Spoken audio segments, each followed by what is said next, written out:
So how is your work life balance? இந்த மாதிரி situations எல்லாம் இருந்திருக்கா உங்களுக்குமே? ஸ்கூல் ஃப்ரெண்ட்ஸ்லாம் கூப்பிடுறதே விட்டுட்டாங்க. எப்படியும் வர மாட்டாங்க. கேங்லேயே சேர்த்துக்கிறது இல்லை, வாட்ஸ்அப் குரூப்பில் இருந்தெலாம் கூட தூக்கிட்டாங்க. ஏன்னா ஒரு ஏரியான்னு ஒர்க் பண்ணும்போது அவர் சொல்கிற மாதிரி தான் எல்லா முகூர்த்த பார்த்திங்கன்னா நிறைய ஃபங்க்ஷன்ஸ் இருக்கும். அதுவே பாதி தான் நம்ம அட்டன் பண்ணுவோம்.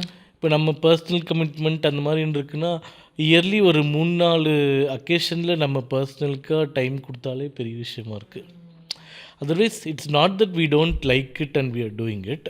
So we are tuned to that kind of life. இப்போ எவ்ரிடே ஒரு 50-100 பேர் பார்க்குறோன்னு வச்சுக்கோங்க கான்ஸ்டிடென்சியில், நம்ம ஊரில் எல்லாம். அப்போ they become part of your life. Everyday you are growing with them, living with them. அப்போ அவங்களில் நிறைய பழகியிருப்பாங்க. அவங்கள ஏதாச்சும் ஒரு விசேஷம்னா நம்ம நீங்கள் சொன்ன same thing, they are expecting us, வரணும்னு எதிர்பார்ப்பாங்க. வரலைன்னா ரொம்ப கோச்சிக்குவாங்க. இப்போ அதுவும் தமிழ்நாடு ஃபுல்லாக இருந்து இந்த கல்யாண டைம்லாம் மேனேஜ் பண்ணுறது ரொம்ப கஷ்டமாக இருக்கும். லைகா புரொடக்ஷன்ஸ் சுபாஷ் கரன் தயாரிப்பில் அறிமுக இயக்குனர் AR ஜீவா இயக்கத்தில் அனுபமா பரமேஸ்வரன் நடிப்பில் லாக்டவுன் வெற்றி நடை போடுகிறது.